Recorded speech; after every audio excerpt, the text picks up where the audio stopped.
Though we have all traveled many uncertain roads, we have always recognized something wasn't right. We searched high and low, yet our paths had never intersected. Our desire to seek truth, then to speak true, has brought us all together. That thing of ours is rooted in truth, because truth is the only unshakable foundation. In the greatest book, it states in John 8:32, "For ye shall know the truth, and the truth shall make you free." Truth is a powerful force. It is the foundation on which all great achievements are built, and the bedrock of trust and respect in any relationship. When we are rooted in truth, we can be confident that our decisions and actions are grounded in reality rather than in speculation or wishful thinking. The pursuit of truth is not always easy. It requires courage, perseverance, and a willingness to face uncomfortable facts. But in the end, the truth is always worth it. It allows us to make better decisions, to build stronger relationships, and to create a more just and equitable world. From politics and world events to entertainment and pop culture, we've got you covered. We'll explore our history and the stories that matter to uncover the truth that lies at the heart of each one. With our fingers on the pulse of the news cycle, we'll provide the insights and analysis you need to stay informed and engaged. As we stay rooted in truth and let the truth guide us in all that we do, let us be willing to listen, to learn, and seek out the facts, even when they challenge our own assumption or belief.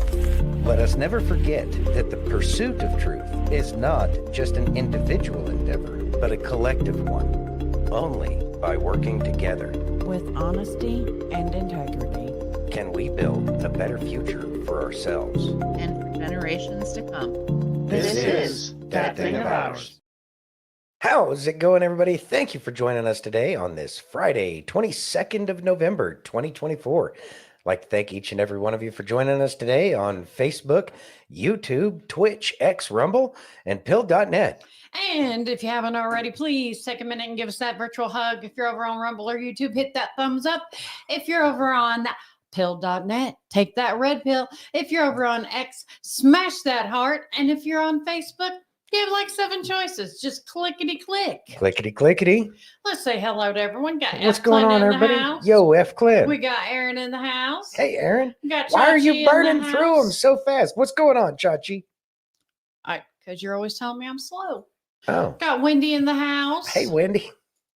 Thank you, Wendy, for telling everyone we had to run to the store. Thank you very much for being patient. Yeah, we were a minute late, but we made it. We made it. every- We made it. Moving at the pace of medicine. Yes, exactly. Hey, Got Carol. Carol in the house. Look at F. Clint just everywhere. Went over to X. What if Everything. you're everywhere?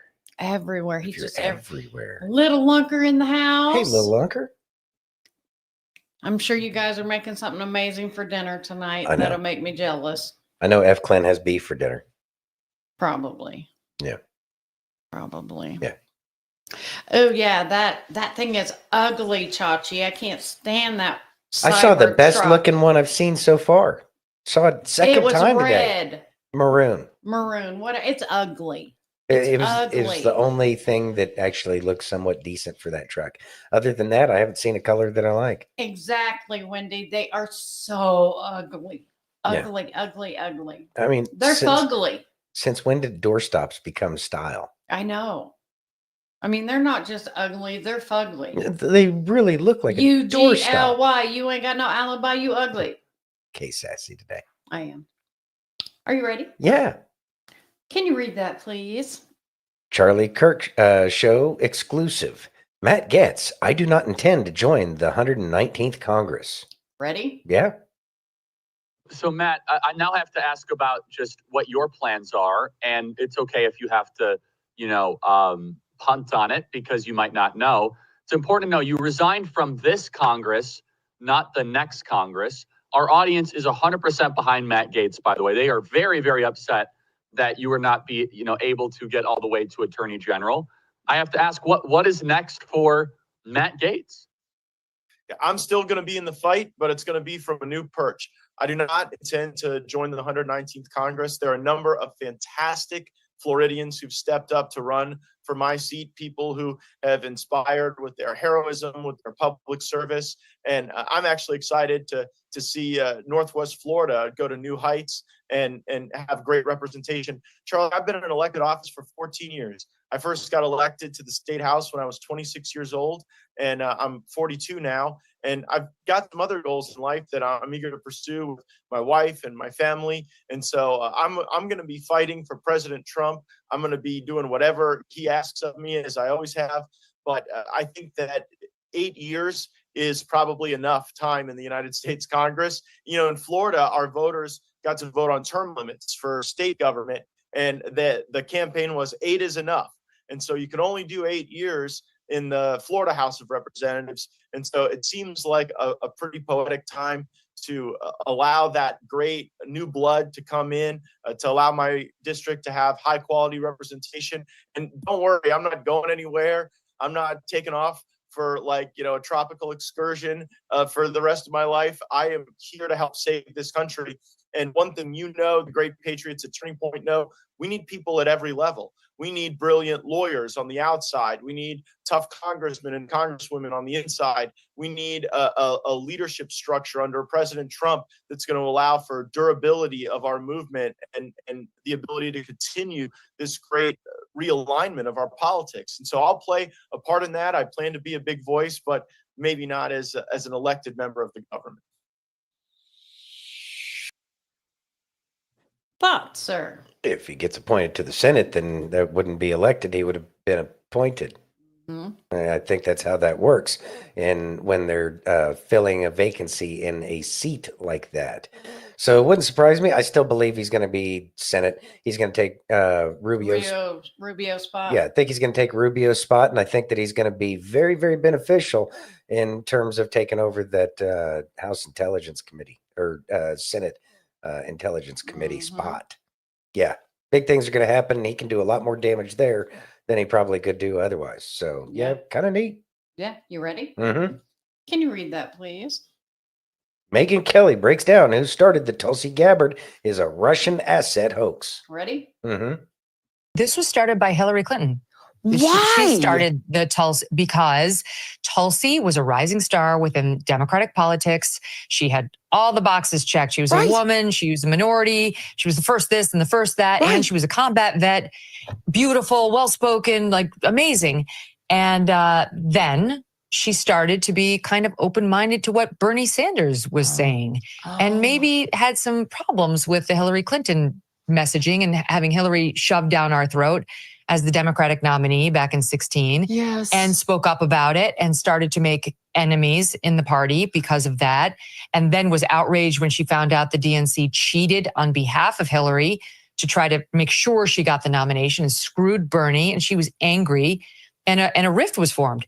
Then Hillary Clinton called her a Russian asset, just like Hillary Clinton's campaign was the one that made up that Donald Trump was a Russian asset. Dossier, the Russia hoax. Her campaign made up all the stuff about there being a server in Trump Tower and Don Jr. was using it to communicate. Those were lies made up by the Clinton campaign. Hillary Clinton absolutely loved making up lies in her campaign about the Russians interfering against anybody who she didn't like or wanted to undermine. Tulsi was just one of them. Then Tulsi, an independent thinker, quite obviously, winds up leaving the party. And then she says, this war that is going on between Russia and Ukraine didn't have to happen. If we had just listened for a minute to what Putin was saying about how it was genuinely important to him that Ukraine not be, that NATO not be expanded by allowing Ukraine potentially to join it, this whole thing could potentially have been avoided. And was it really so important to us that we not say that? Couldn't we have said that? Couldn't we have listened to him? The other major nuclear power in the world, maybe that was worth more than a day's worth of thought. That is really what is used against her. If you go back and you look at why is she a Russian asset? Okay. That's it. The made up Hillary Clinton stuff, this, and then she met with Bashar al-Assad, an enemy by far, sure, it's no question. And so they say, she's got I guess she's getting her marching orders from Assad, Putin, I mean, Trump himself decided to open up negotiations with Kim Jong-un. I mean, like, Of course, which than makes Bashar al-Assad. perfect sense to me, because what are you going to do? Diplomacy means you talk to your enemies. Isn't that more important than talking to your allies? Like,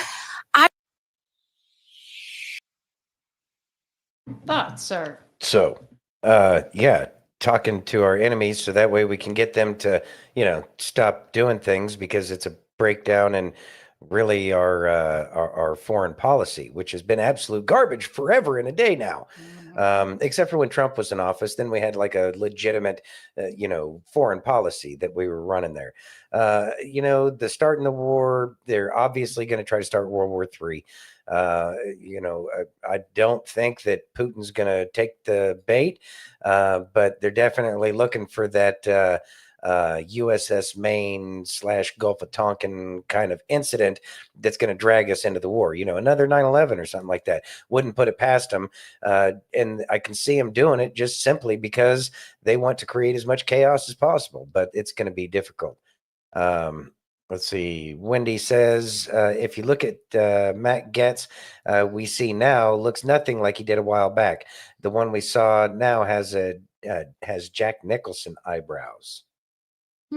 He does look a little bit different. He looks a lot doesn't have different to he me. doesn't have as I guess square features as he used to have. Yeah. I want to say. Yeah. Mhm. We knew you meant if. If. Yeah. You ready? Yes.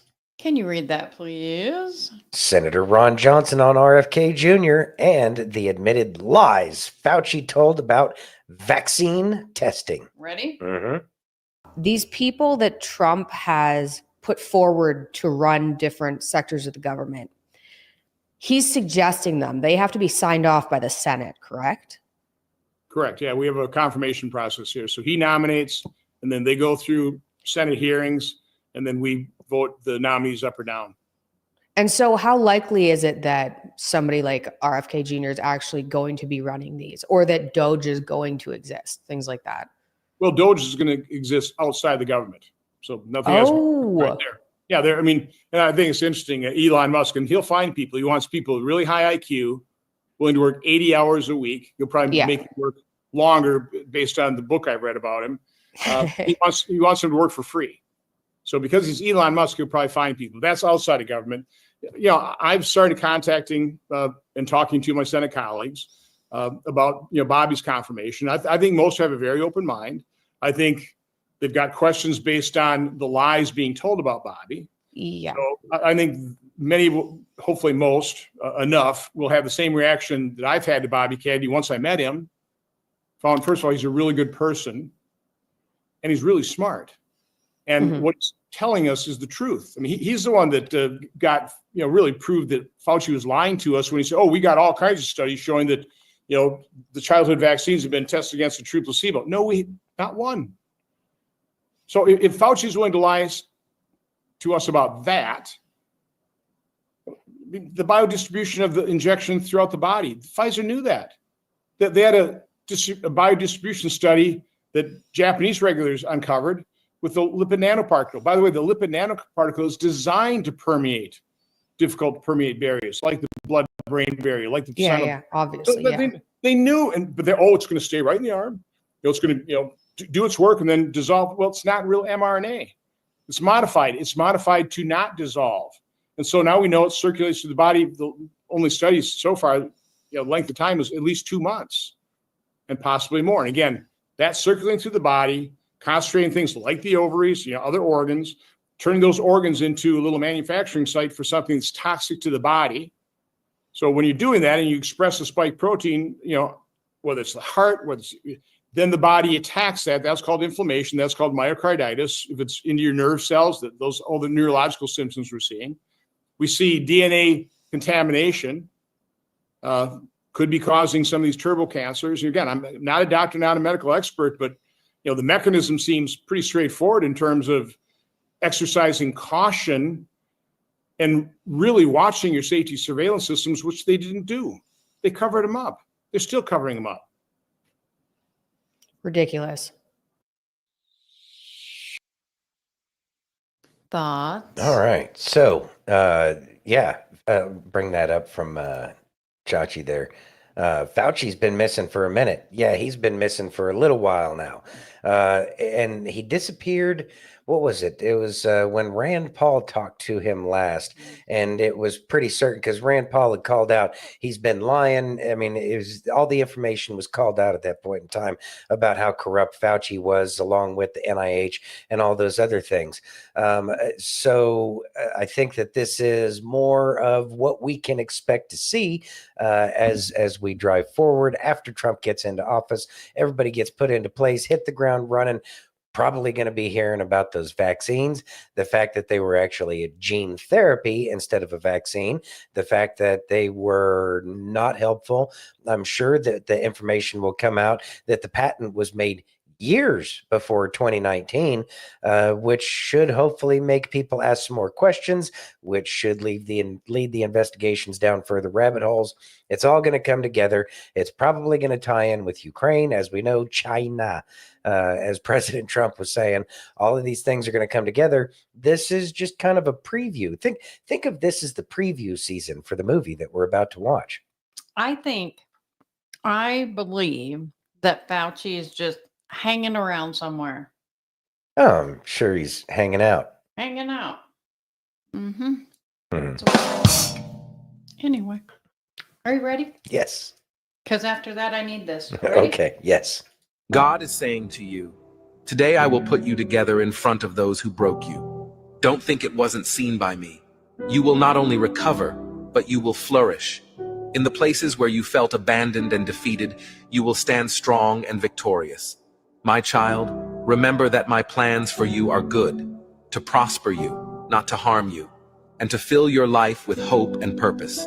Be at peace, for I am walking with you through every moment, mending what is broken, healing every wound, and restoring the hope that once felt lost.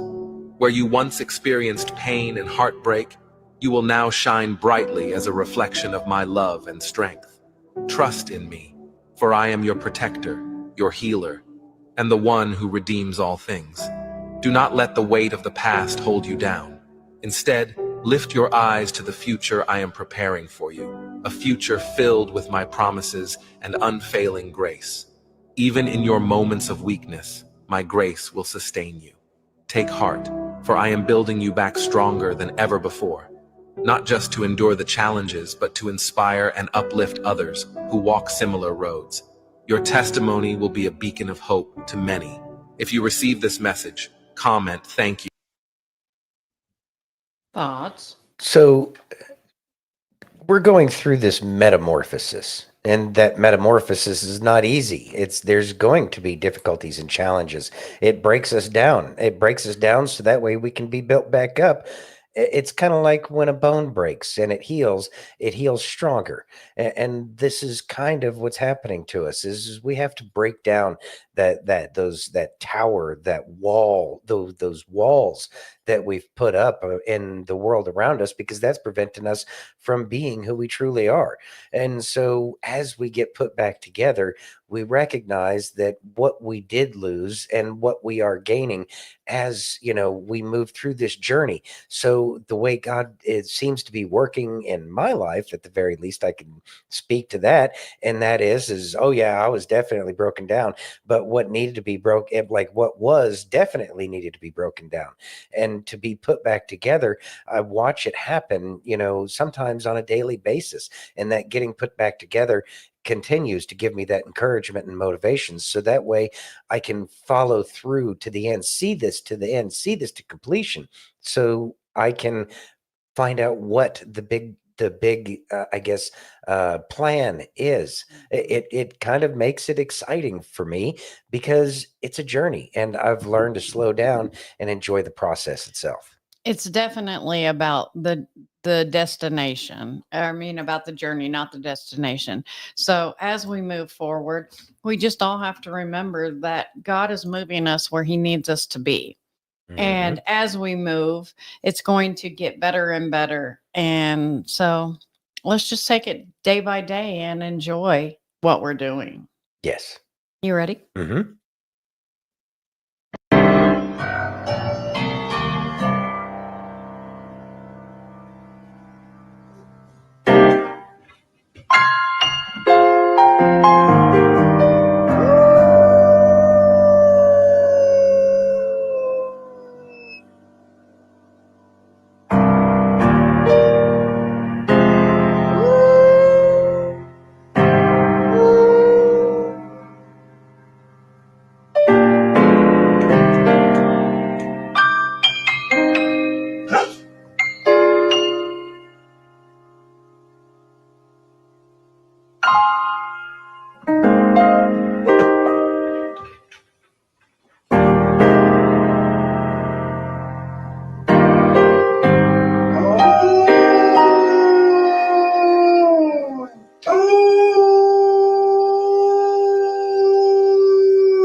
It's Friday. We It's need Friday. something good. We need something. Yeah, it's amazing. Yeah, and now I want a husky and a piano. Yes, very much I don't know if so. it'll work out the same, but I could use that in my life. Right? And when I saw that, I laughed so hard because I was just like, I want a dog that plays the piano And sings. and sings And sings. and sings. That was pretty cool. That was amazing. That was fun. That was amazing. Okay, are you ready? Oh, geez. It's in Telegram, by the way. All right. So it's already in the Telegram channel. Yes. Awesome. Thank you very much. Can you read that, please? Glenn Beck and Piers Morgan discuss the coming golden era under Trump. Ready? I'm waiting for that one. Transformative president. Yeah, and he's going to be. I never ever thought I would say anything like this. He is going to be either. I mean, if he gets this stuff done, he will be remembered at least as the FDR figure reversing everything that FDR did. But he could be so transformative that he could actually, and no offense to, I mean, I know what this means. In a completely different way, he could be a Lincoln, a transformational president as much as a Lincoln, right, restoring the republic and writing. People in America are excited for the first time. I've been saying for a long time, where's the moonshot? Where's the president who will point up to the sky and say, we're going there and we're going to do it, and it's going to be hard, but it's going to be worth it. That's what he's captivated right now in America. And Americans are starting to believe again there is a really golden era ahead of us. And I think Europe's going to be swept up in it. I mean, if he can get these things done, you're going to have an end to, in a good way, to the tractors in London. You're going to get some of these oppressive globalist kind of restrictions out of people's faces, because it's they don't know it yet, I don't think, but they should. Well, where was he yesterday? He was with Elon Musk at the the link of the new rocket, the SpaceX rocket. And he literally, Musk wants to shoot to Mars, never mind the moon. Right, the scale of ambition is off the charts. And he will. So he's got a guy with him who just, ambition knows no bounds with Musk. So I think that is invigorating too. Yeah. In a way, ambition. I mean, I don't fully trust, he is very, very ambitious. And I don't know if his goals are my goals per se, or, humanity's goals. However, he is the, for lack of a better term, the Thomas Edison or probably the Nikolai Tesla of our day. He is the biggest entrepreneur, dreamer, scientist out there. Yeah. And that's exciting. The world used to embrace those kinds of people. And for some reason, and we know the reasons, but he's been rejected by so much. Those days are behind us. People want a positive future. Yeah. And, you never know what the future holds, but I am hoping that Donald Trump is going to do exactly what he said, and none of the negative that the left says he will do. I don't see anything like that. I never thought we would do like a 15-minute interview where basically we completely agree with each other. And before I ruin it by bringing up anything which could ruin the mood music, I'm going to leave it there and thank you. And how extraordinary that we basically found ourselves in the position where we feel exactly the same way about it. Yeah. Thank you. Thank you, Piers. Great You're to doing see a you, great Glenn. job. Thank you very much. All the best. You bet. Bye-bye. Well, joining me now is the host of the Amala Ekpunobi Show, Amala Ekpunobi, the host of the Luke Beasley Show, Luke Beasley, the co-host of the Majority Report, Emma Vigiland, and the conservative commentator, Deborah Lee. Welcome to all of you. That was a weird place to stop it, but yeah. Anyways. I was putting comments up, and I'm always doing stuff in the background. Yeah, I know that. Anyways. So, let's see. Golden Age, coming golden age. I think we are expecting that. I think a lot of people are getting excited about that because we are expecting so much to change. Now, they seem to be mildly skeptical that he's going to be able to do, it sounds like, everything that President Trump has said that he intends on doing. But I have a strong feeling that by the time the dust settles, once everything's said and done, and this 4 years, the next 4 years is up, I have a very strong feeling that this nation is just going to be booming, and that they're going to forget, that all of us, we're going to forget about the way things were, because we'll recognize that that's just living in the past, and that doesn't help us today. See, it'll be a lot easier to not have to live in the past if the same things don't keep happening, or if the same things keep happening over and over again that serve as that reminder to how much everything sucks. Then yeah, it's easy to get stuck in that rut of, living in the past. But if things are changing, if things are moving forward, then people have something to focus on other than how things are the same all the time, every time. And so once President Trump gets back in office, with the mandate that he has, with the fact that he put that lady in for the for the attorney general, who has impeachment like legal experience, tells me that there's going to be a big house cleaning coming up. And once we start to see that, it's going to just start going, and we really are going to, we're going to be talking about the things that, are, people are finally figuring out for real because the TV told them so. But in the end, it's going to each one of these things, each one of these corrupt swamp creatures that gets taken down is going to be that much easier for us to actually go live the way that we could have lived if all these assholes weren't in office making everybody miserable except for their own pocketbooks and personal banker and their, investor or whatever. Chachi says, I feel a lot of it is already set up to go. Oh, yeah. Flip the switches at the right time to put each part into play. And I think that that's what's happening. I think that, there's the game is going to be played, and there's going to be, like what we saw with Matt Gaetz, but President Trump has already kind of got a lot of this stuff figured out. He knows how he's going to play this game. And so he's just going to throw them, a bone every now and then. But that was always just a distraction from what he really wanted to do, which is exactly what it looks like to me with Matt Gaetz. Yeah. Are you ready? Yes, ma'am. I have Doc. Hey, Doc. Let's listen. Yeah. Joseph Damn Biden, why are you waking up from your nap choosing violence? Allowing Ukraine to fire American long-range missiles into Russia, thinking nothing was going to come of it. Are you serious right now? Putin is like Kim Jong-un, but bigger, meaner, madder, and on steroids. And now here we have reports coming from all over that Russia fired an ICBM at Ukraine, loaded with conventional warheads. And then you've got the media over here. They're all like, Russia fired an ICBM at Ukraine. This is so shocking. Like, I can't believe he would do that. Yeah, yeah. We're all shocked, right. We're all shocked, right. Yeah, you see, Buttercup. This is what escalation looks like. Yeah.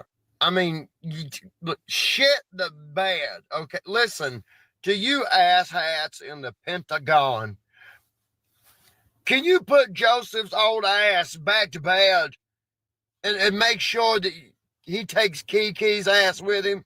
It is apparent that these two clowns do not need to be the voice of reason in any event. Yeah, the clown car needs to go that way. And I don't get it with these liberals. At first it was funny, but now it's just annoying.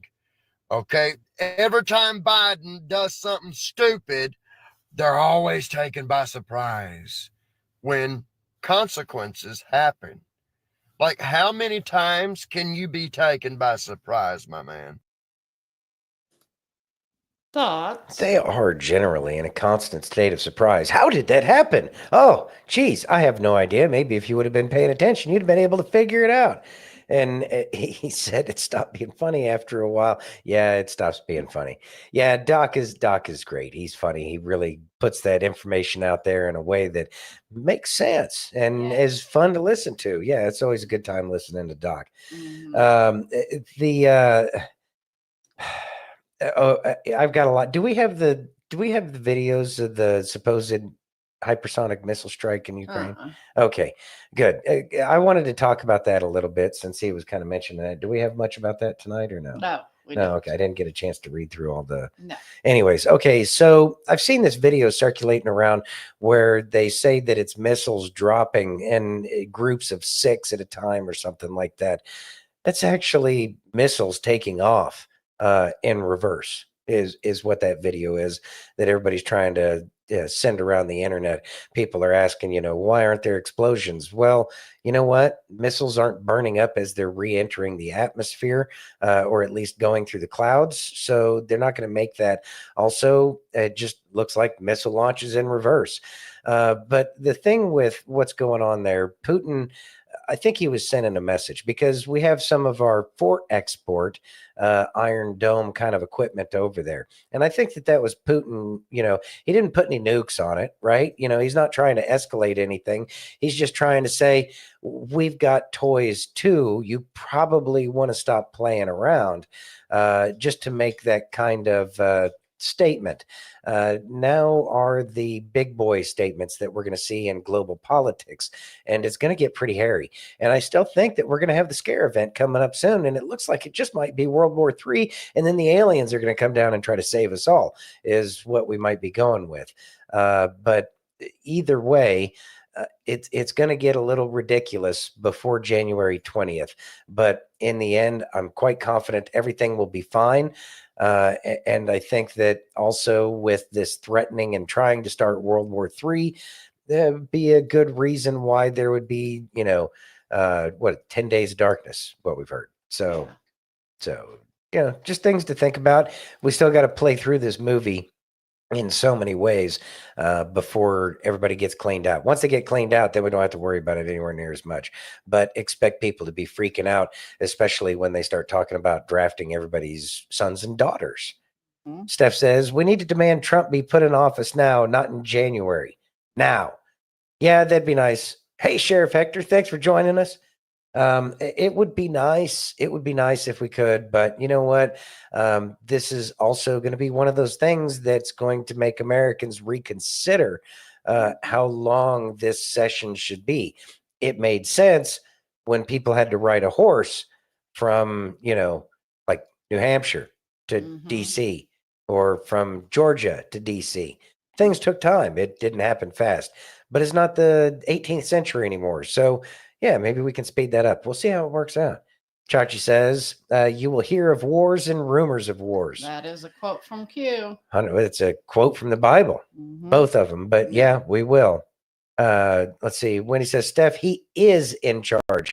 Everyone else who doesn't see what's going on need to see all this, and I'm enjoying the show. Yeah, it's difficult for people to see that it is a show. And when we talk to people, oh, it's just a show, don't worry about it. It dismisses what's going on. It also prevents people from actually, taking it seriously, because people need to be taking this very seriously.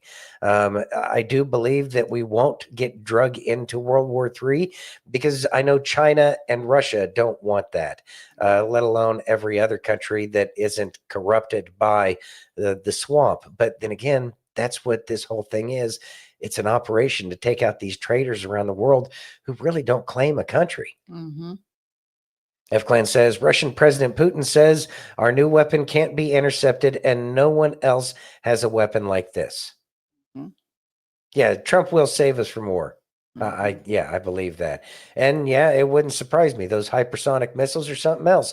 It kind of makes sense as I was sitting here listening to all this stuff about the hypersonic missiles, 25 times the speed of sound. What would have ever prompted Russia to consider something like that? It might be because of all of the overflights, first starting with the U-2, then followed by the SR-71, and they couldn't keep up with it. They had no missiles. They couldn't deal with the SR-71 or the U-2 in the beginning phases. So it would make sense that Russia would spend some of their research money on creating missiles that can go much faster than anything else out there. Mm-hmm. So this is going to be kind of a real... superpower saber rattling is what we're going to be seeing. Wendy says, we may be in 10 days of darkness now. We haven't heard from a lot of important people for like 7 or 8 days. I mean, that could be, but I think that that the point's going to be sent home. Silence is a great communicator, especially in the middle of crises and the beginning of World War III, or at least the part of World War III where everybody else is finally getting the fact that we've been in a war for years now. Chops says, there's still time for a Kaju Battle Royale. I got tokens on gamers. It would be nice if we fought our wars via games. I know. I mean, Be interesting. Are you ready? Yeah. I got Tucker. All Let's right. listen. I think we're watching the most evil thing I've ever seen in my lifetime, which is the lame duck administration leaving the next administration with the world war, with the nuclear conflict, by allowing Ukraine, a proxy state of the United States, to strike within Russia. I think that people in Washington misunderstand Vladimir Putin, and they think he's a monarch with absolute power, which is not true. And Russian politics is complex and it's lively, and Putin is very concerned with his approval rating within Russia. He cannot appear weak. That's a huge threat to him. He feels that, I can confirm. If he can't hide attacks on him by the United States through Ukraine, either on Moscow or big civilian casualties, I think he will have no choice, in his view, but to launch like a serious response against Ukraine or NATO countries, or possibly the United States. It seems like the most reckless thing that's ever happened in my life. For Joe Biden, or whoever's acting in his name, to do this just 2 weeks after the country resoundingly rejected governance by the Democratic Party in the administration, and on his way out as an 81-year-old man, knowing that he has about 6 weeks left in office, to just say, I know that these are massive risks, but I'm willing to take them. I'm 81. I don't really care. And then to make it so much more difficult for the following administration to do what they promised to do during the campaign, which the American people voted for and wanted, which is to resolve this war. Instead, we're risking escalation with the world's largest superpower, nuclear power, over what? Thoughts? And I believe that that's really the biggest question. For what? What is the key significance of Ukraine that has been a part of Russia for, I don't know, hundreds and hundreds of years? See, they may be a little bit different than, like Russians, but they've been connected to each other for a very long time. And Tucker had alluded to his conversation with Vladimir Putin and understanding some of the things that Putin has to go through in terms of not looking weak. Russia is one of those states where if you look weak, they're going to, come after you. It's like sharks. If there's blood in the water, they're coming after you. And Putin can't afford that, especially right now. I don't believe that his space is tenuous where he's at right now. But as these escalations continue to happen, the Russian people aren't stupid. They see what's going on. But I also believe that the Russian people understand that that President Trump is on the way in, and things are going to be changing significantly here in the very near future. It's going to be an interesting game that we're watching. But again, what for? Why do we need to go to the brink of the end of civilization as a whole, and possibly humanity and so much else that is life on this planet, because of corruption? See, power draws those who are corrupt and evil because they see an opportunity for them to gain more for themselves. This nation has been very much against that, but it's been corrupted for so long that that we have difficulty understanding that everything we're seeing is corruption 101. This isn't even advanced level corruption that we're seeing. And Americans just stopped using their gray matter. And so it's been allowed to persist for so long. And truly, they were put under a big spell during the Obama years. But this has been going on for so long. And we just need to make sure that we keep a level head, and that we keep people calm in terms of the fact that we're already in World War III. And maybe that's exactly what we need to be reminding people of is, we're already in World War III. This is just the precursor phases to us going there. Hey, Mike, how you doing, man? Driving tonight? Just be careful out there. Be careful. I know it's Steph, wintry. Yes, Steph just sent me a post from Donald Trump. Mhm. I am most pleased to nominate Scott Bassett to serve as the 79th Secretary of the Treasury of the United States. Scott is widely respected as one of the world's foremost international investors and geopolitical and economic strategists. Scott's story is that of the American dream. Scott has long been a strong advocate of the American First agenda. On the eve of our great country's 250th anniversary, he will help me usher in a new golden age for the United States as we fortify our position in the world's leading economy, center of innovation and entrepreneurialism. Destination for capital, while always and without question maintaining the US dollar and the reserve currency of the world. Unlike in the past administrations, we will ensure that no American will be left behind in the next and greatest economic boom, and Scott will lead the effort for me and the great people of the United States of America. My administration will restore freedom, strength, resilience, and efficiency to our capital markets. We will reinvigorate the private sector and help curb the unsustainable path of federal debt. As a lifelong champion of the Main Street America and American industry, Scott will support my policies, and that will drive the U.S. competitiveness and stop unfair trade imbalances, work for to create an economy that places growth at the forefront, especially through our coming world economy dominance. Together, we will make America rich again, prosperous again, affordable again, and most importantly, great again. And then he put his bio in there. Nice. Okay, so just gonna share this here real quick. Like, he's a billionaire, and I can already hear the press. Oh, Trump with all of his billionaire buddies, he's just here to make people richer. He doesn't care about you. Blah blah blah blah blah. So this is the man. He's a Wall Street investor, and it makes sense. That's going to be somebody, especially someone who got to the billionaire level. I'm going to say that they got there probably because he's smart and he knows what he's doing and he understands the way money really works as it is right now. And I got a sneaking suspicion that he understands the way money should really work. We're going to hear more about this one, but expect to hear the sidetrack about, billionaire buddies, blah, blah. Yeah. Yeah. Are you ready? Yeah. Let's listen. Madonna couldn't be happier that y'all are using her song in churches.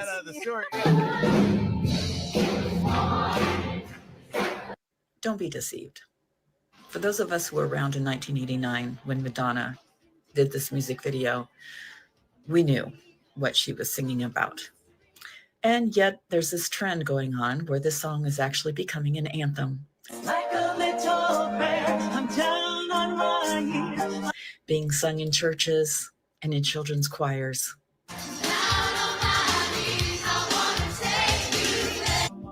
But we cannot do this. We cannot take a song that was used by Satan to further his agenda and try to turn it into good just because it says on my knees and it uses the words heaven and prayer.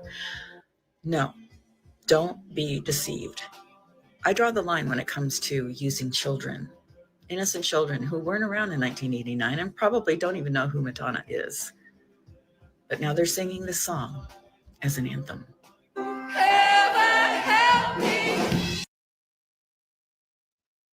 Thoughts? Heaven help us all. Yeah. I expect more out of people. I know, ridiculous. In a church. Listen to the words, people. Yeah, they hear a couple of words and they just go straight to the assumption, oh, it's about Jesus. Not really. Worship. Not even close. No, it's more about idol worship. And the fact that churches aren't like picking up on this is pretty sad. Yeah, what do you do about this? If your church is singing like a prayer, may want to take the pastor off to the side and I don't know, educate him about the way the world works and what that song actually means. Yeah. Let's see. When Wendy says, I've seen him or her him for what she was since before then. Yep. Yeah, she She looks awful. What's up with her fucking teeth, by the a way? giant ass gap in between her teeth. I don't know. Maybe but she's been turning into a demon for years. Yeah. Like literally her face has been demon like. Mm-hmm. It was all that idol worship. Anyways, F. Clint says, show them kids a video of Madonna nowadays dancing techno in Depends. Right. Yeah, well, I don't know if that's going to help anybody. I think we're all sick now. Steph says, why would a preacher with a brain the size of a pea let this happen in a house of worship? That's an amazing question. Mm-hmm. Yeah. I got nothing on this one. I would say that I would say that's what's happening. She's starting to get distorted. She is starting to get distorted, Steph. Yeah. You ready? Yeah. Let's listen. Nobody ever rounded up all the kids with ADHD and said, hey, when shit hits the fan, you're the one that people need. When chaos hits, your ADHD brain doesn't freeze, it fires. Everything slows down, and your brain finally begins to mesh with the external world, unlike normal. Suddenly, you just know what to do. Even if the situation is extremely unfamiliar, you know what steps in what order and how to make people feel comfortable and how to get out of the situation as quickly as possible. Your hyperfocus actually becomes a real superpower. While others freeze or spiral, you're searching for solutions, identifying resources, coming up with contingency plans, all faster than anybody else within a 10-mile radius could ever do. That so-called scattered brain of yours, it's a laser cutting through the noise, locking in on what matters most. You are not just reacting, you are thriving. Look, nobody wants to be in an emergency situation, but if there's somebody to have nearby, it's you. See the big picture and the tiny details all at once, choreographing every move like you've been here before. And when it's all over, people will say, how on earth did you do that? How'd you stay so calm? Are you a spy or a secret agent? Or what does that say about our brains that it takes an emergency of epic proportions to feel almost normal? Thoughts? I've seen this happen so many times. It is a strange occurrence when everything suddenly makes sense in some of the greatest chaos. And I know that probably each and every one of you feel this way and have experienced something like this. Well, I mean, you're a little bit different. It probably has to do with, way we were raised, the way society was, the way everything happens in life, right? And that's why you end up asking these questions, because you're always trying to anticipate what's going on. You have a fast brain, it's working all the time, it's trying to figure stuff out, and it doesn't have anything to do normally, so it can become a great hindrance. But when your brain needs all of the information, it's able to quickly and efficiently process every little tiny bit. It uses all your little spidey senses, and you're able to come up with a plan when other people absolutely just can't function anymore. And these are the kinds of things that people are going to be seeing, especially as things get more and more kind of chaotic and hectic around here.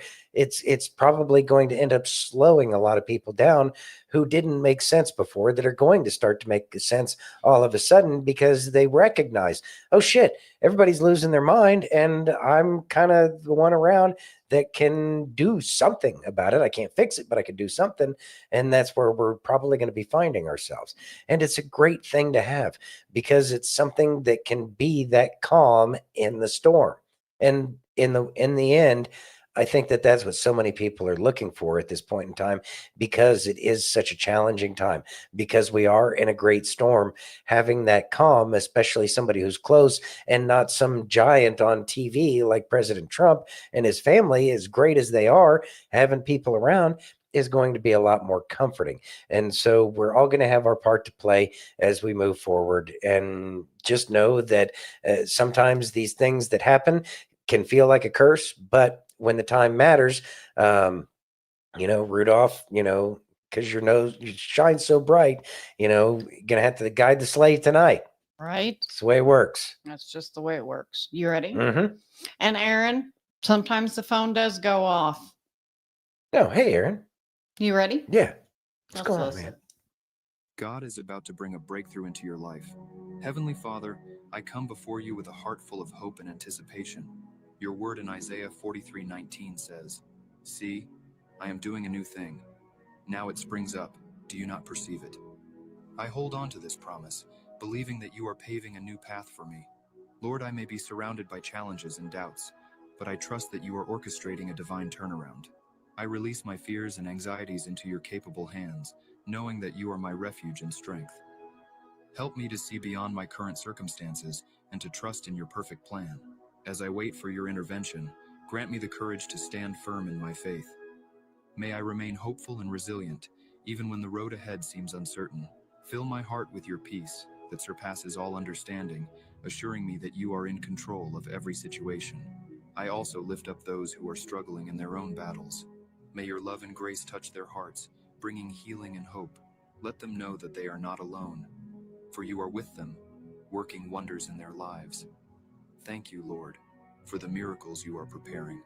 I trust in your timing and your goodness.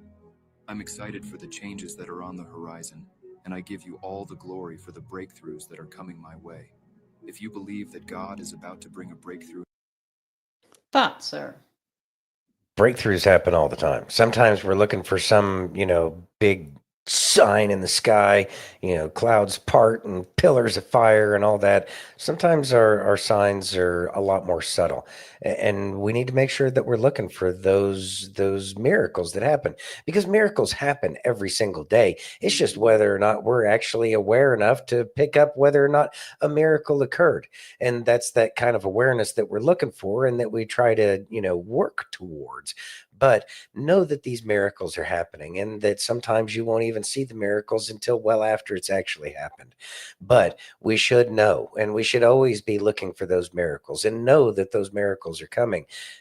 He is not blind, and he is not dismissive or unconcerned by what's going on in your life and everybody else's life in the world. So if we do believe in our God and that he does perform miracles and that he does have an active hand in the way things are happening, although invisible, means that we should most assuredly be looking for those miracles to happen. Expect them, because he wants you to see them. Amen. You ready? Mm-hmm. Can you read that, please? Volvo took a different approach to advertising than ultra woke Jaguar. Let's listen. Mm-hmm. Hey. Okay. Yeah. Well.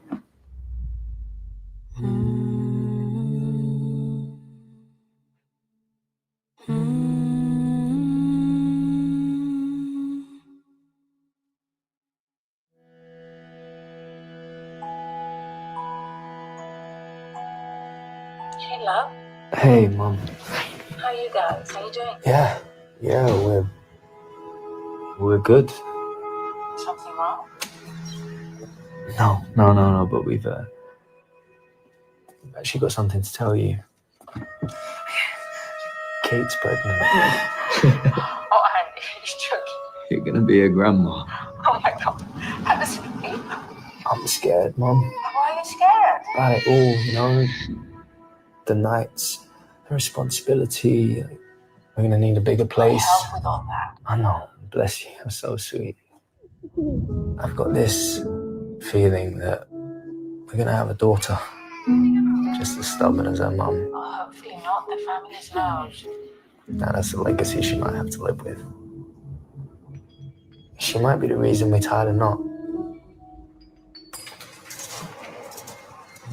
What if I don't do good in class? I just want to say and do the right things, I want to see the world with her. I'll also be happy staying home, doing nothing, letting her be a kid. Are you awake? Number 32. Thank you. I want to see her fall in love. But I also know what that means. And I know she's going to bend the rules just like I did. One day, I'll have to let her go. I think it's gonna be hot every single day. I'm excited to hear what she learns about the world herself. Yes, no problem. What she adores, what she hates. I hope she likes the name you give her. Have you thought of any? It all depends.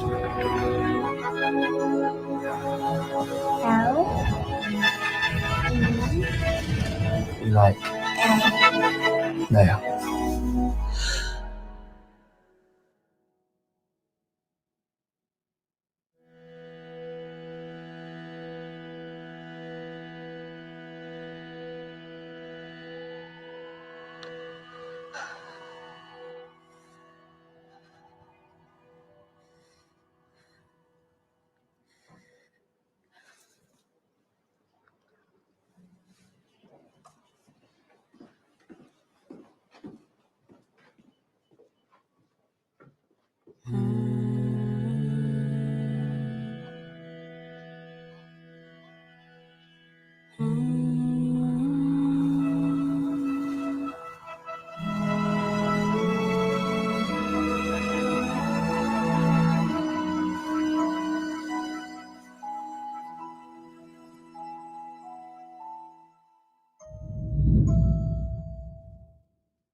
Thoughts? So nice to see a commercial that's not as woke as the rest of them. It's nice to see a little bit of story writing in something, a story being told about how, this certain product could be beneficial for you. See, the thing is I remember once upon a time AT&T did some weird ass commercial that was completely different than everything else, and it didn't even talk about the product or the service that was being sold. They just talked about the brand, and that's all it was about. And I remember the news talking about how this is the new step in advertising, and maybe this is the new step back in the direction that advertising should go, where they try out, and show you how wonderful a product is and how it can apply to everyday life, as opposed to, if you get this car, it can make you feel like you're living some kind of super rock star lifestyle, whatever. We need to get away from the fantasy, and advertising needs to go back to the reality and the benefits of what a product can provide. There's going to be a lot of companies who are going to struggle with that, considering the product that they're selling. But I think the added benefit to that is that we will start to see the products improve again. Maybe a warranty that's beneficial for the people who are purchasing the product. I mean, I know crazy talk and everything, but I do believe that if we start to see all of the commercials start to talk about the value that's provided by whatever product it is they're trying to sell, that's a great step that is a great step forward to people being able to make good purchasing decisions in the future. What a time to be alive. Yeah. Dad says, bet you they sell more cars and Jaguar Than Jaguar. than Jaguar. Yeah. Yeah, well, yeah. Of course, as you know, Jaguar, never been a powerhouse. And nobody's ever bought Jaguar. The things are always falling apart. Ready? I'm ready. Can you read that, please? Patrick Bet David says Barack Obama will have to eat his words the rest of his life, You ready? however short that may be. Yep. Mhm. Let's listen. Mm-hmm. The number one loser. You know who it is? Barack Obama. Do you know why? Because his voice doesn't carry weight anymore. He was out there begging, screaming, scolding, everything he did. He no longer carries that weight.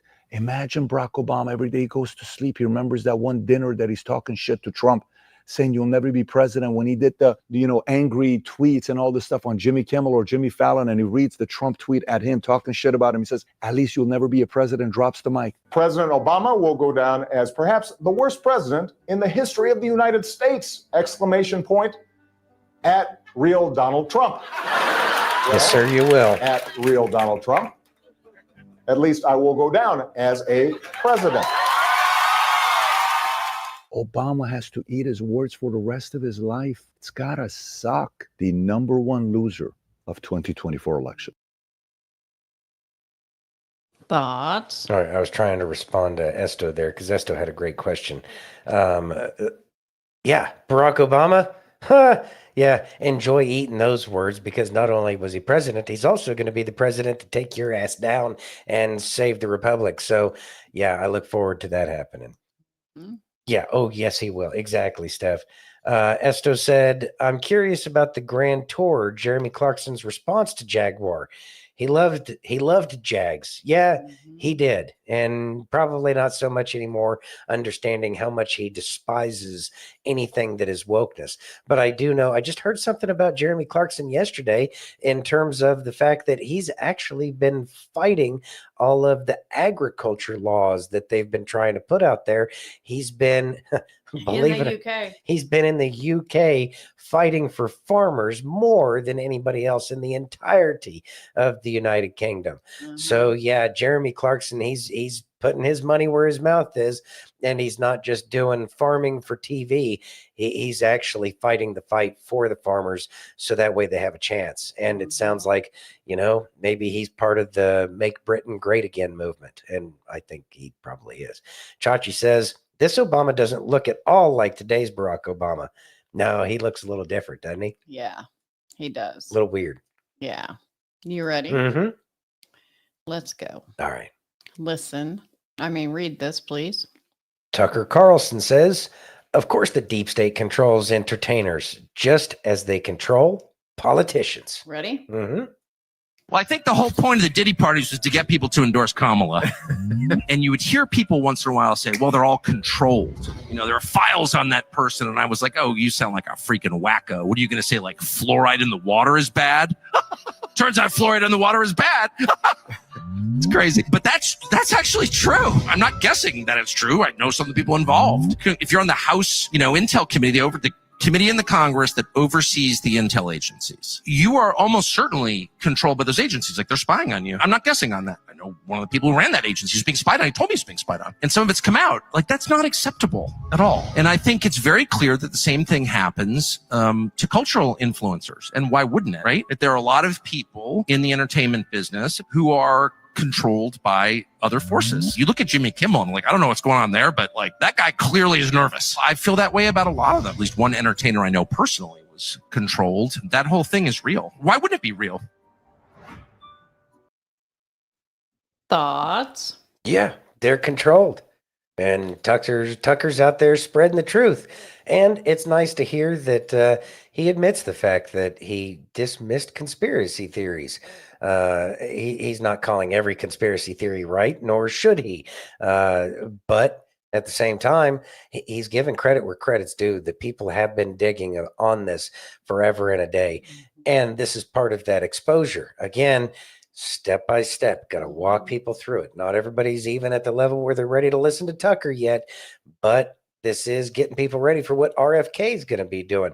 This is going to be getting people ready for the Diddy party investigations. And if I'm not mistaken, he pretty much said all of them are controlled. And he even put that little caveat in there that people that work for these various three-letter agencies know that they're being spied on. So these are all things that are going to start to come out, and it's going to be common knowledge. It may be conspiracy-ish still, but once the proof is out, it's all over. Yep. Are you ready? Mm-hmm. I got Craig. You're going to love this one. Craig Groeschel? Yep. He's awesome. Let's listen. Mm-hmm. Some of you've been trying to change something and you cannot change it on your own. You need the power of God to change in you what you cannot change. Some of you, even right now, you are thinking there is some external something that will fill that longing on the inside. Maybe a little more money. Maybe a little more stuff. Maybe a little more luxury. Maybe a little more time off. Maybe a little better person than the person I'm with right now, whatever it is. Nothing can or ever will fill that void because it's a God-shaped void that only He can fill. That's why we pre-decide. I choose ahead of time to intentionally, passionately, faithfully, and consistently pursue intimacy with God. Because like David, I am desperate for God's presence. Thoughts, sir?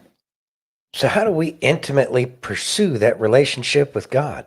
And this is going off of my Gothic cathedral kind of theory, and that is if you have something to do that's going to be working towards building something that would be considered a work for something greater than yourself, like those Gothic cathedrals so many people did, that took hundreds of years to build. Those are the kinds of things that make sure that we are focused on God. And those are the things that fill those God-sized holes that we carry around with us, because we can't fix them. But when we're doing something active with our hands and our minds, it doesn't give us the time to worry about these holes that we feel we may have.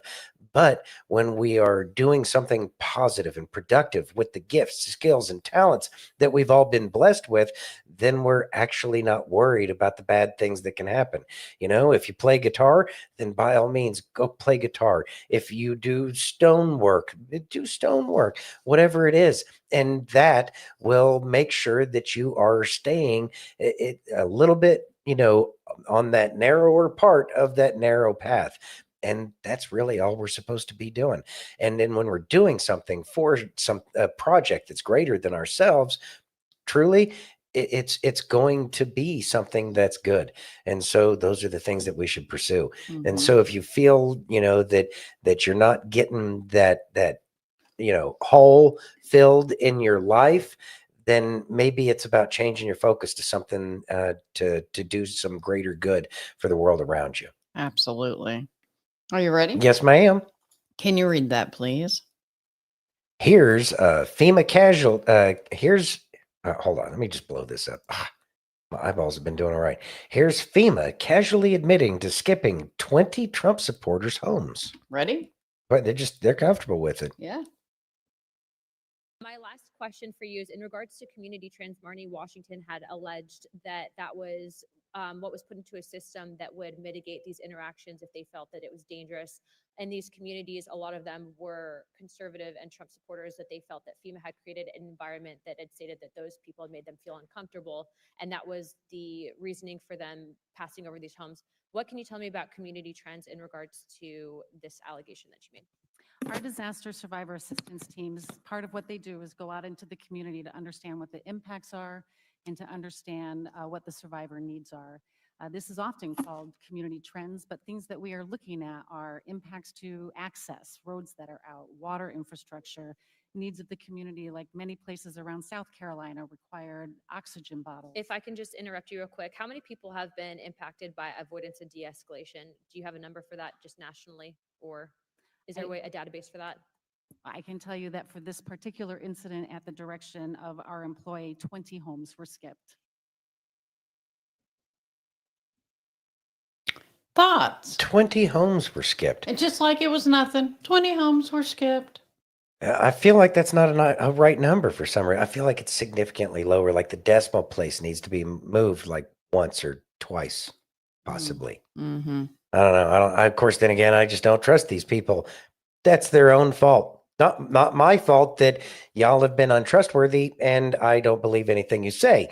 But that's why we voted for President Trump. I'm not the only one that feels this way. I'm just the one pointing out that y'all are a bunch of lying liars who lie, and I think that a lot of people are dead.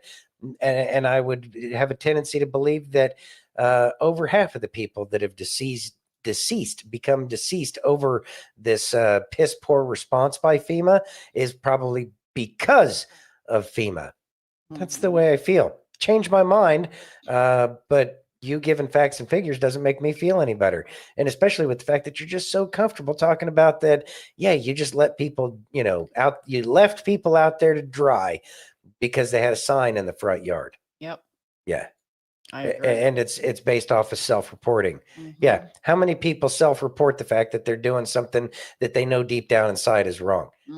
God, I hope that they never get to a point where they're going to need some kind of help in a crisis and people skip by their cries for help because, well, got better things to do with their time. Dad says, I thought it'd be more than that. Yeah, 20 probably means 200. possibly 2000. Exactly, Chachi. Mm-hmm. You ready? Mm-hmm. Can you read that, please? Biden regime just quietly loosened immigration policies right before Trump takes office. Ready? Sure. I know. The Biden administration is quietly loosening immigration policies before Trump takes office. This, according to the New York Post. It reports the administration is testing a new app that will allow illegal migrants to bypass in-person check-ins at their local ICE office. Jeff Paul is live with more. It sounds like they're just giving Donald Trump one more thing to undo.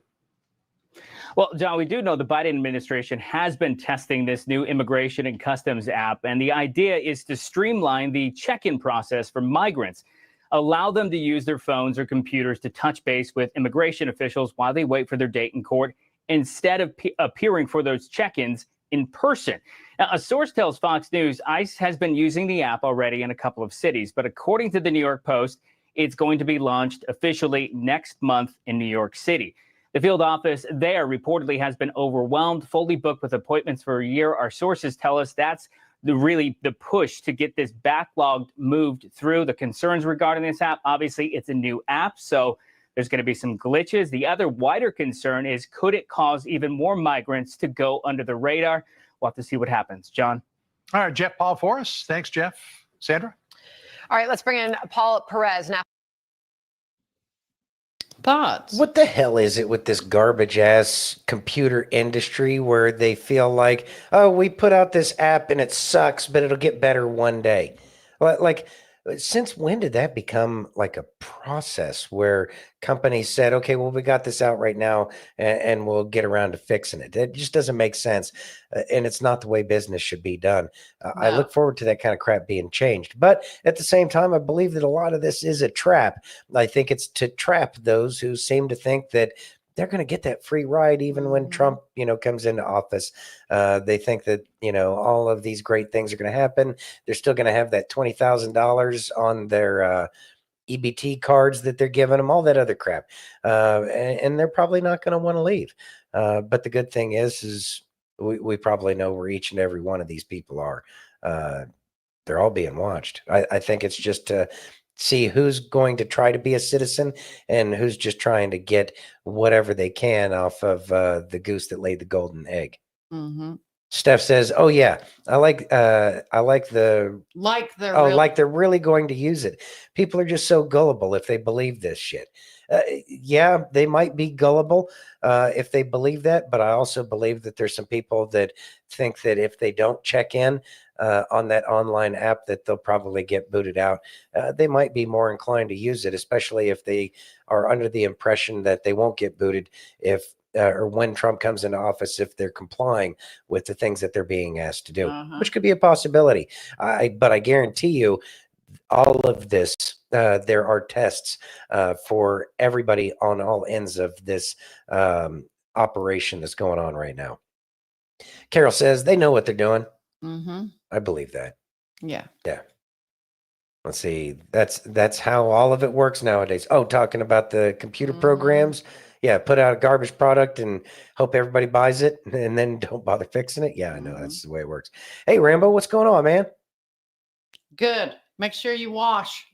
Yeah, they do need to make sure they turn the EBT cards off. You're exactly right, Dad. Yeah, they will. They will. Of course, then again, the dollar is worthless. So what is it? At this point, what difference does it make? Right. Okay. Mike's back to driving. Good. All right. Good deal. You ready? Mm-hmm. Can you read that, please? Oh, wait. Dad said, actually, that's a great way to find them. When they call in about their cards, tell them you'll be there to find out what's wrong and pick them up right then and send them across the border. That's a good thing, too. Yeah. Yeah. Hey, my card's not working. Oh, okay. Yeah. Go to this location. Yeah.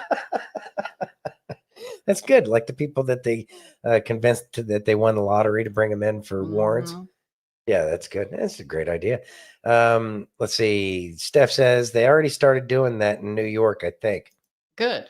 Good.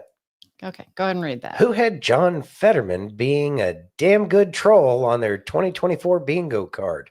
Ready? It's not going to surprise me. Yeah, sure. Package dropping out. Holy shit! I didn't see that coming. Oh. I mean, yes, he was the ultimate troll, and people have the opportunity. They can freak out over things and respond. And if you want to do that, you don't have to. You better pace yourself, though, because it's not even Thanksgiving, and we don't have to react and take unserious things so seriously that the world's going to spin off its axis the way it is right now. But I just heard something. I heard that Trump is going to issue a new silver dollar to commemorate that. So I think that's going to be the next cycle. Thoughts?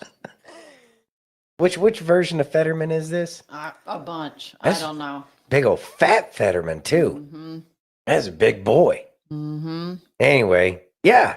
I didn't have that on my bingo card. I didn't have one on my bingo card, but it's not a surprise considering this is the sixth.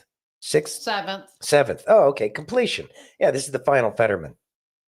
Whatever. I hope. It wouldn't surprise me. It honestly would not surprise me. Yeah. That they're writing that script for Fetterman. It's just, yeah, he's so much more lucid now than he ever was before.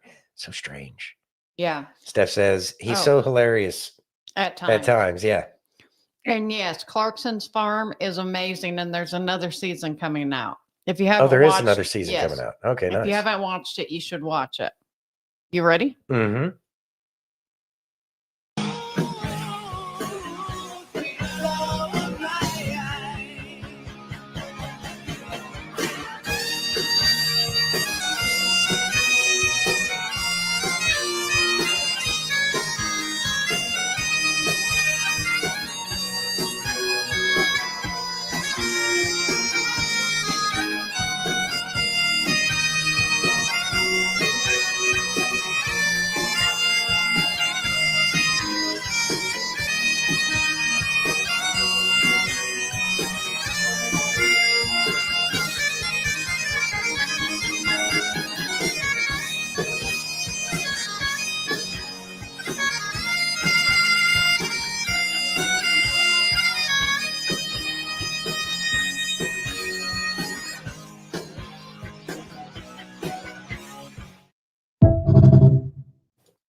Thoughts, sir? That was pretty badass. It was a great selection for that part of the Sweet Child of Mine. Uh-huh. I told you it's I always Friday. love that song. Yeah, it's Friday. We're taking a chill today. Yeah.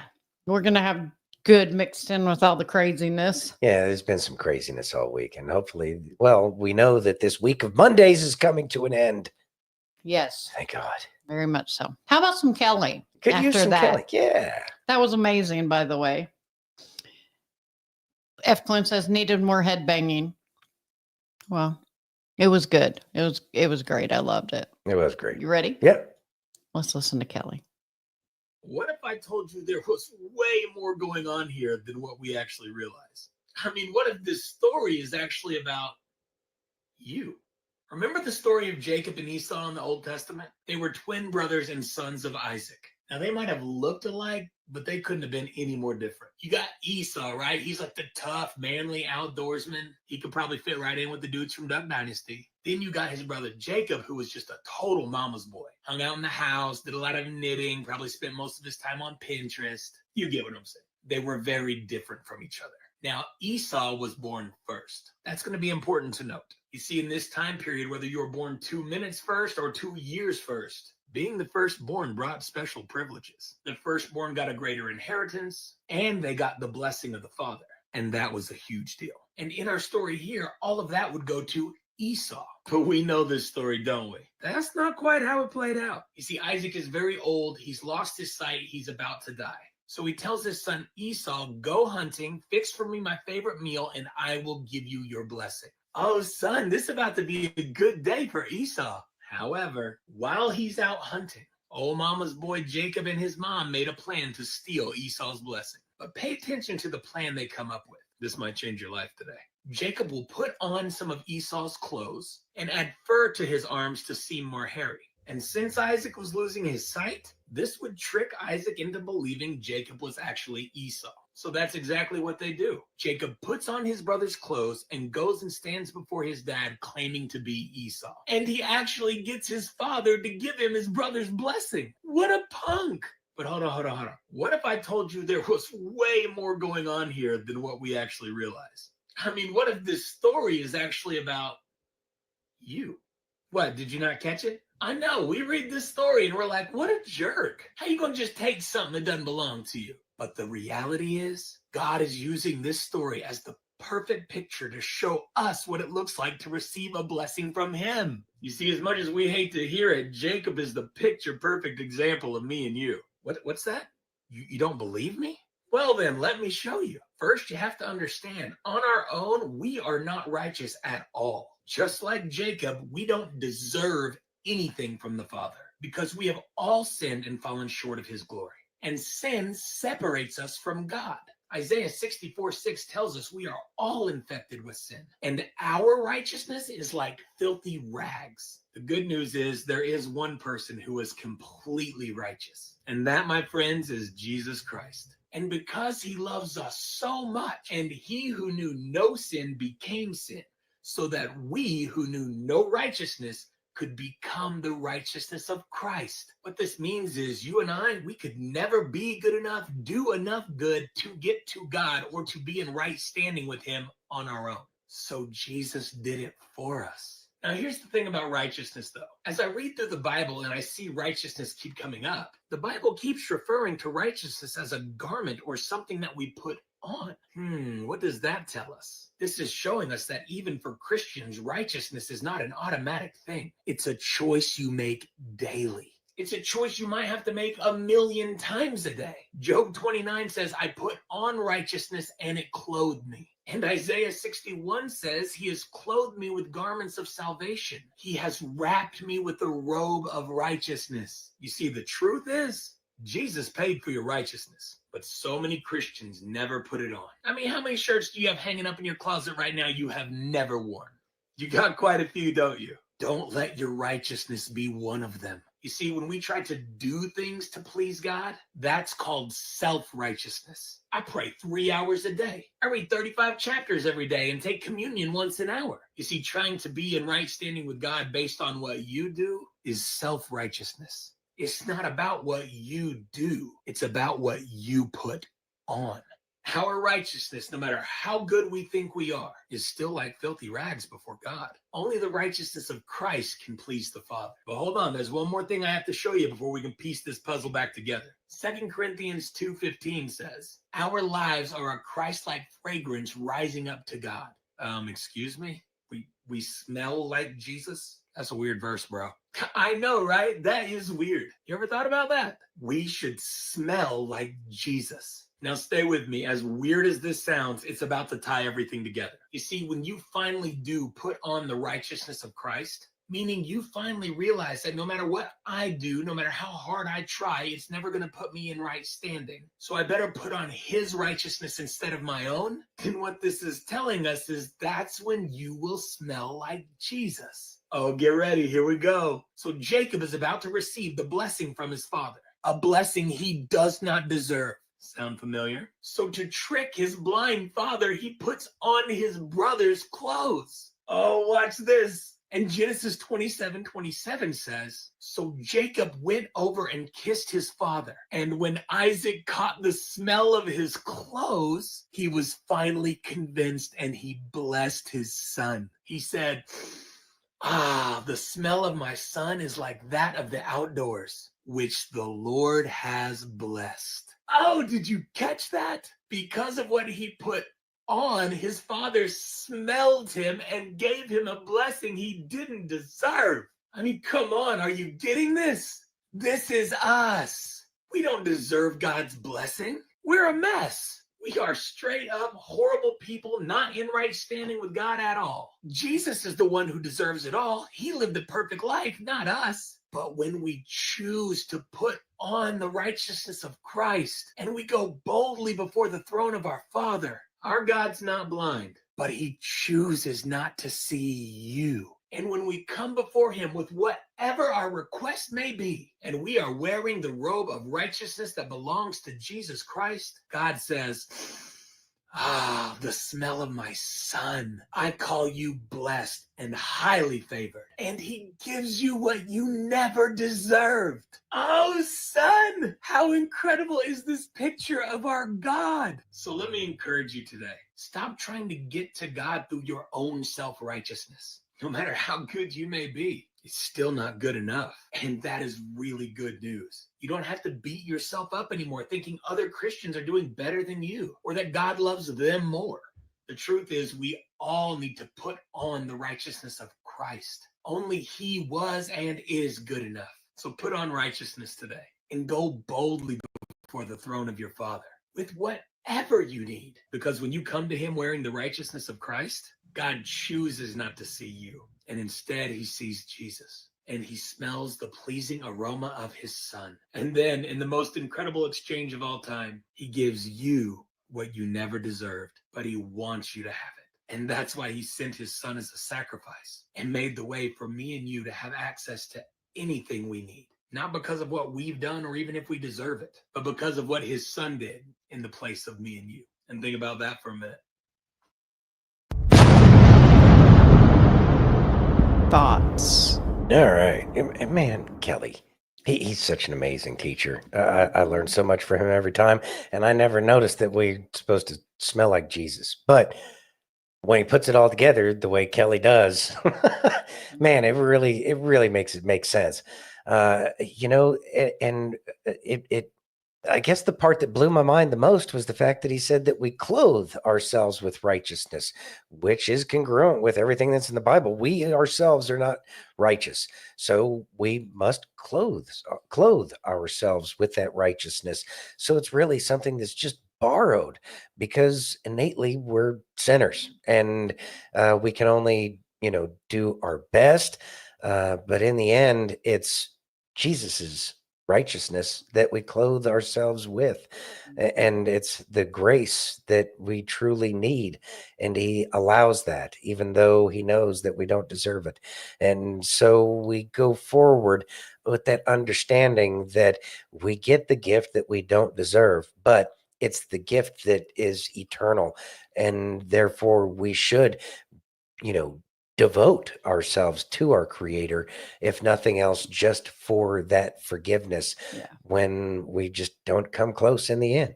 I know that in the Bible, I've read it, and I'm not good with verses and chapters yet, and all that, and books and stuff like that. Yeah, but I wish I do would have know- started when I was like 5. Yeah, I do know that in the Bible it says when God looks at you, he sees Yeshua. Mm-hmm.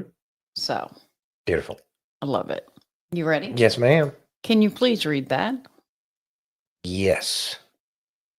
Baker Mayfield donated $17,900 to save a high school football team. They then won the championship. Ready? Badass. Yeah.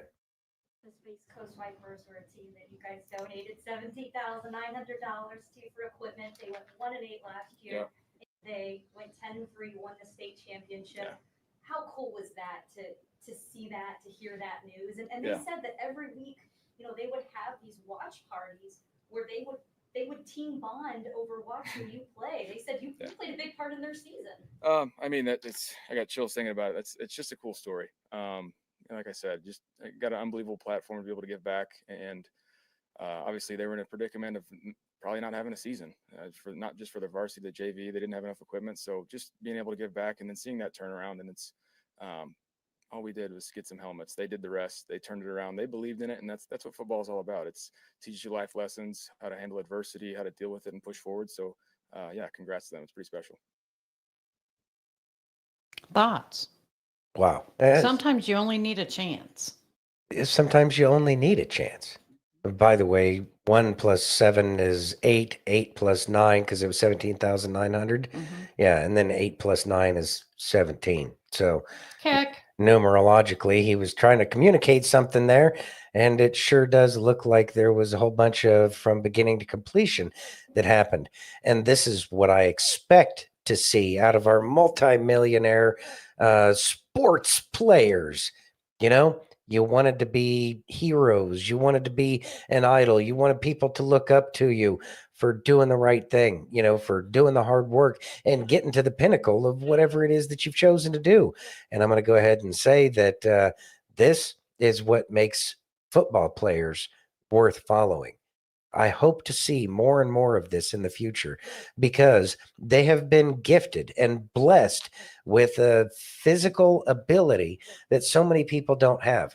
They've also been blessed with the right set of circumstances that gets them to have that never quit kind of mentality. Yet again, another blessing. They are extremely blessed to be where they're at and to see them take their blessing and to be able to bless others with that is what's going to make all of this kind of come back together. People will stop hating their sports stars because they stop acting like Hollywood stars and started acting like people who play sports for a living. Mm-hmm. And that understanding that they are just playing a game for a living is very important for our athletes to keep in mind because it keeps everything in order. And it makes people, spend that energy that they otherwise would not be spending in a sport because they are encouraged by the quality people that are considered the stars of whatever sport it is that they love. Right. Are you ready? Mm-hmm. Can you read that, please? As soon as it comes up. There we go.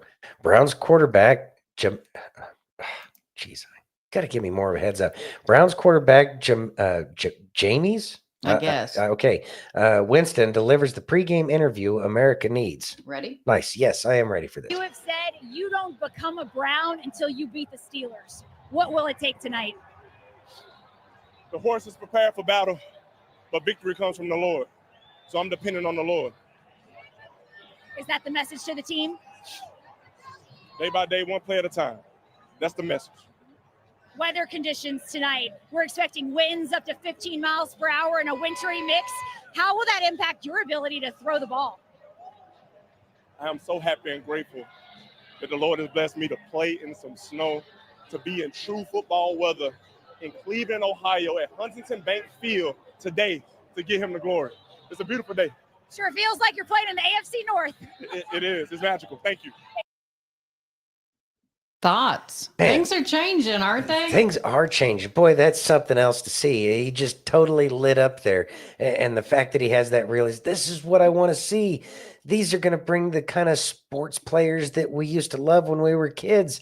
You could go talk to one of these stars back in the day on the street, and they were just thankful that, you even knew who they were. Mm-hmm. Yeah, this is a great thing. Yep. You ready? Yes, ma'am. The enemy's throwing everything he has at us. It's meant to discourage you, distract you, just make you want to give up. But guess what? You and I was put here on this earth by God for such a time as this. We are unique people. We're fighters. You and I are warriors. We're spiritual warriors, and we're not giving up. And let me tell you something. Next month, we have an opportunity to put somebody back in office that's already brokered a peace deal with Israel in the Middle East.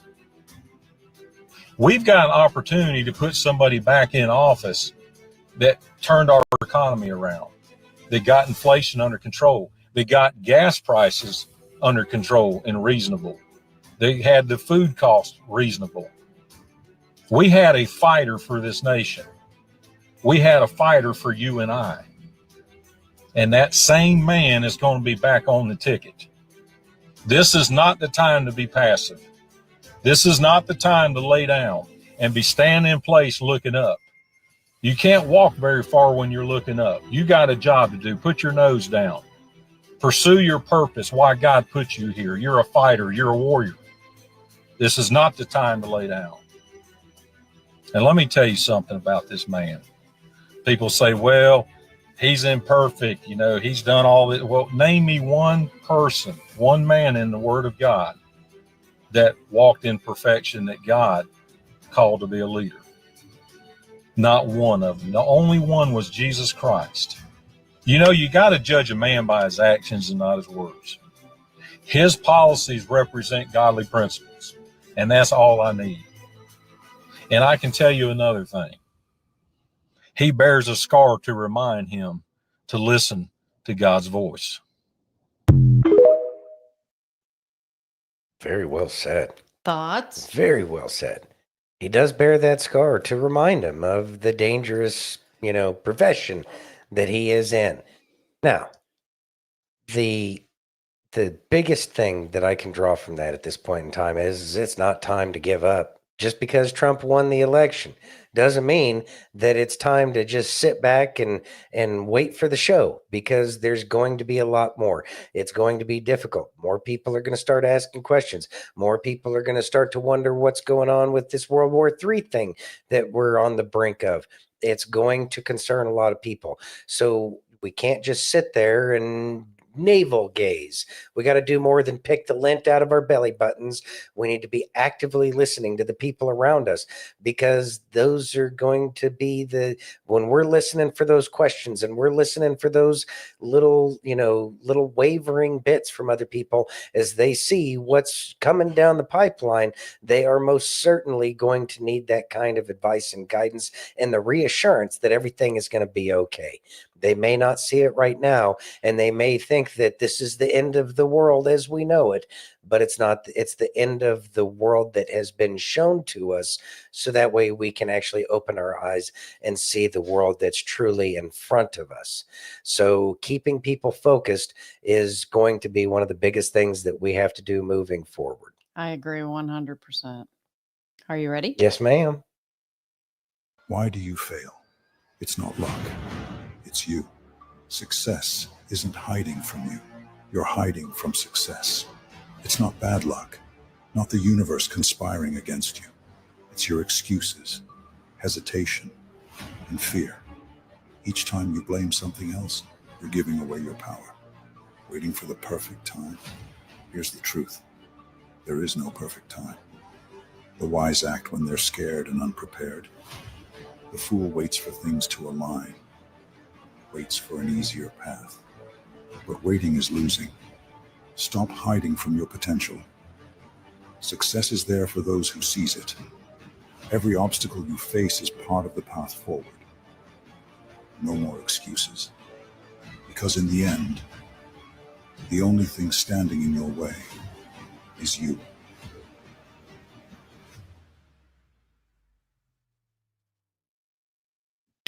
All right, honey. All right. So they took down my original motto, but this is probably one of the best messages. And the best message is that you yourself are the one that's in your way. I know that I'm in my own way, on my own path, in my own journey. I know that I'm making mistakes, then I could be moving forward so much more easily.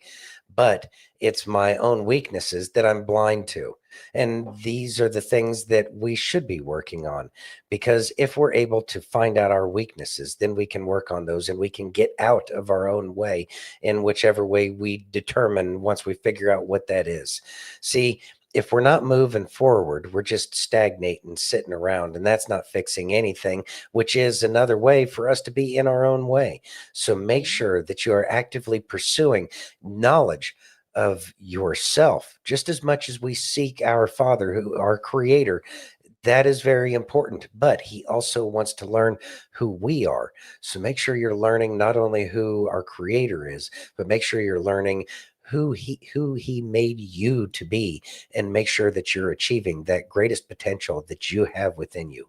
You have greatness within you. It's just a matter of getting out of your own way and making sure that your own stumbling blocks aren't keeping you from achieving what you were always destined to. Right, because one of our biggest problems, and I'll say this especially for me, is that we think our plan is better than God's, and it's never going to be that way. He knows exactly what we should do. He knows exactly what we should be doing, and he knows exactly how to get us there. And so if we just stop fighting and trying to anyway, if we can just stop fighting it and go with the flow and let it actually help us, life would be so much more beautiful. Stop fighting God's plan. Stop fighting his path. and move forward with the beauty that God wants us to be in. All right. Beautifully said. Thank you very much. All right, everybody. Well, looks like it's the close of another week. We made it through, and we look forward to seeing y'all on Monday at 7 p.m. Eastern, 4 p.m. Pacific. And we'll see you on that channel, be it Facebook, YouTube, Twitch, X, Rumble, and pill.net. And if you haven't already, please take a minute and give us that virtual hug. If you're over on Rumble or YouTube, hit that thumbs up. If you're over on pill.net, take that red pill. If you're on X, smash that heart. And if you're on Facebook, you have like 7 choices. And trust me, we're going to miss you guys this weekend. We do every single weekend. And we can't wait to see you guys on Monday at 7 p.m. Eastern. Truly excited. Thank you, everybody. We love you all. Have a great weekend. Be safe, and God bless each and every one of you.